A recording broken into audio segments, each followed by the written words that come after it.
নমস্কাৰ বন্ধু বান্ধৱীসকল। আজি মই আহিছোঁ আমাৰ ঘৰৰ পৰা প্ৰায় 15 কিলোমিটাৰ নিলগত ৰূপহী ইক' কেম্প বুলি নতুনকৈ পিকনিক স্পট এটা খুলিছে দিখৌমুখৰ ফালে।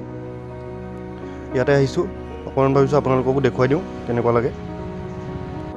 এয়া হৈছে এণ্ট্ৰি পইণ্ট, ইয়াত দেখিবলৈ পাইছে এণ্ট্ৰি পইণ্ট। এয়া সোমাই আহিয়ে কিতাপ নথকা জাতিক গামোচাই বচাব নোৱাৰে, জুবিন দা। জয় জুবিন দা। দেখিছেনে বগৰী গছজোপাৰ তলত কিমান ধুনীয়াকৈ জুবিন দাৰ ফটোখন থৈ দিছে। জুবিন দাই যিহেতু সেউজীয়া ভাল পায়। আৰু ওচৰতে আছে এয়া আপোনাৰ ফটোশ্বটৰ কাৰণে ইয়াত লিখা আছে ৰূপহী ইক' কেম্প।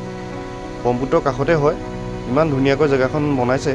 নতুনকৈ আজি 6 দিন হৈছে এই জেগাটো মুকলি কৰা। এইটো হৈছে এটা চেল্ফি পইণ্ট আছে, দেখিছে? আৰু বহুতকেইটা ধুনীয়া ধুনীয়া ঘৰ বনাই দিছে। ইয়াতে মিচিংসকলৰ থলুৱা পৰম্পৰাৰ এটা গৃহ, ইয়াতে বহি যিটি খাব পাৰে আৰু ইয়াতে দেখিছেনে, ইয়াতো এয়া ফটো মাৰিবৰ কাৰণে অকণমান তেওঁলোকে ডেক'ৰেশ্যন কৰি ৰাখিছে। কেম্পিঙৰ কাৰণে জেগা আছে, ধুনীয়াকৈ কোনোবা আহিলে কেম্প কৰি থাকিব পাৰে ব্ৰহ্মপুত্ৰৰ দাঁতিতে ধুনীয়াকৈ।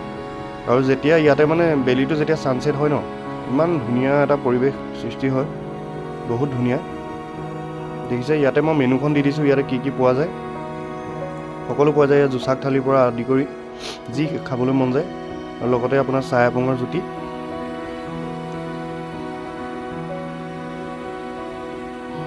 দেখিছেনে কিমান ধুনীয়াকৈ আৰ্ট কৰি থোৱা আছে ইয়াতে ৰূপহী ইক' কেম্প।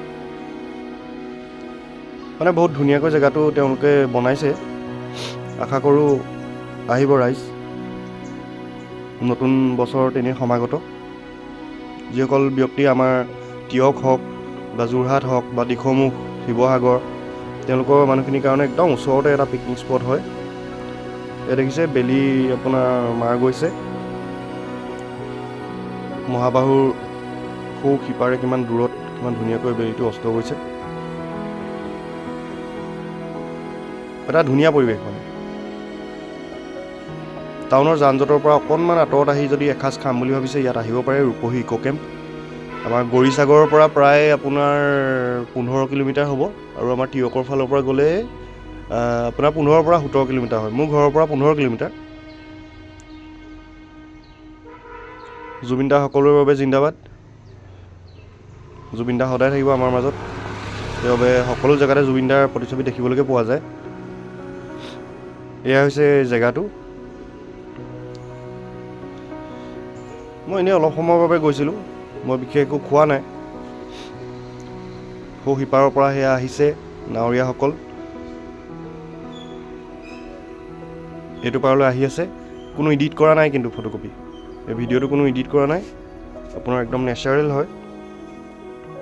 এই পাৰলৈ আহি আছে। কিমান এটা সুন্দৰ পৰিৱেশ দেখিছেনে? আহিব পাৰে যিসকল ওচৰতে আমাৰ শিৱসাগৰ, যোৰহাটৰ ওচৰতে থকা যিসকলে নতুন পিকনিক স্পটলৈ যাম বুলি ভাবি আছে, তেওঁলোক এই ৰূপহী ইক' কেম্প আহিব পাৰে। এটা ধুনীয়া আপোনাৰ পৰিৱেশৰ সৈতে অলপ সময় কটাব পাৰিব। এয়াই আছিল আজিৰ পৰিৱেশ। ধন্যবাদ।